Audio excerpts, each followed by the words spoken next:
And the news update for April 18th, 2018. Wednesday morning. And sure is. Top of the morning to y'all.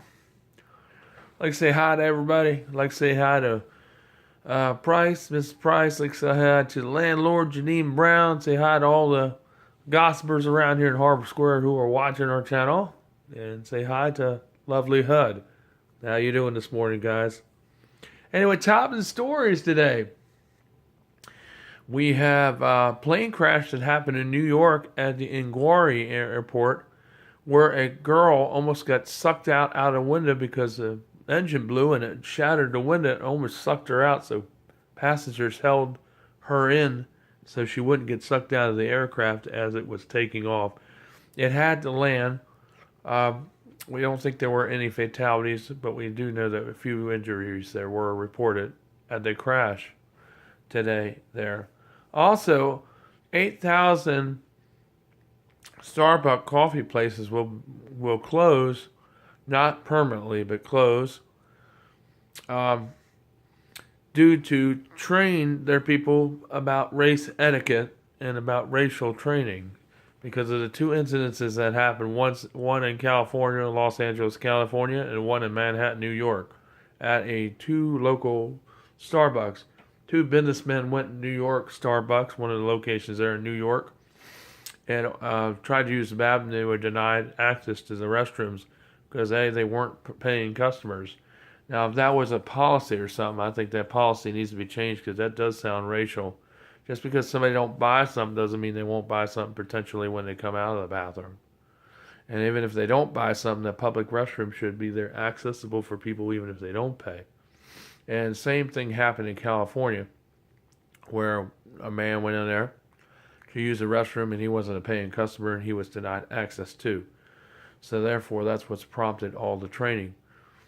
And that's why this is going on. It's not. But anyway, next story. Do you remember Miriam Williams? Well, she was a lady, nice black lady who died in January due to a gunshot by a criminal, or a thug, I would say, who shot her through the window at point blank range. It got her through the back and hit her in the kidney. That's how she died, by the wounds, because she just got over cancer and her body was still kind of weak from that.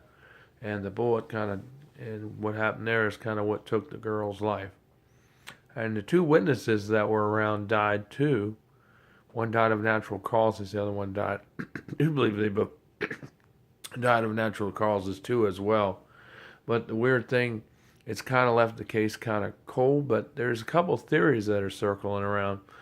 Both houses that are side by side each other look identical. So what the thinking is, theory number one, scenario number one, is that the suspect went over to the wrong house. It was just a simple case of mistaken identity. Another scenario number two could be that the criminal was on some type of drug or something, and he was under the influence of something, and he got angered. He was angered because because the door wasn't there so he could get in, and so he shot through the window, which ended up fatally wounding the lady and through the kidney, and ended up taking her life at the hospital when she arrived there shortly after, the next day. But it would be nice for the family to get foreclosure for this because they've had some other tragedies hit them, and it would be nice so they could have some peace about what happened to their loved one, which I agree. Give our hearts and condolences out to that family too. Sorry you lost your family member there due to these circumstances. In case scenario number three could be that there was drug activity going on in the next house that was next door because that happened to be a haven for drug activity and related activities, and possibly they just went to the wrong house. And then again, it could have been a criminal, it could have been a robbery for scenario that could have gone wrong, and she just happened to be a casualty of that robbery, unfortunately. However, there was somebody staying there at the night, but they couldn't get a good description of the suspect who shot and ran away, either through the alley between the two houses or in front of the house. We don't really know. But that's kind of what's happened there. And the case, like in detective shows, some people say 72 hours if it can't be solved. then the case will never be solved. That's not true, because sometimes cases take a while to solve, and that's how it is being a detective. Sometimes they can take several years to solve. As a matter of fact, it can go almost 2 decades to be solved or more, and then sometimes they can be solved within a couple of years or a few days. It just depends on how the leads come in and how the new evidence that comes about, and technology has a lot to do with it too, with DNA and things like that. There was a handprint outside the window, a print that they were able to secure, so hopefully that will lead to the Vic, and they'll be able to get an arrest off that handprint. Hopefully there's enough there DNA to get from the victim that left it and shot this woman through her window in her bedroom.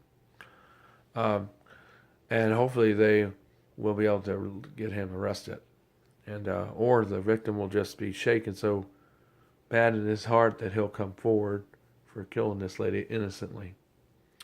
So anyway, that's just some of the stories that are hitting around. Cyber attacks are still going on, hitting various places in the United States, all government agencies, and of course we are also using offensive measures to fight back, which is good.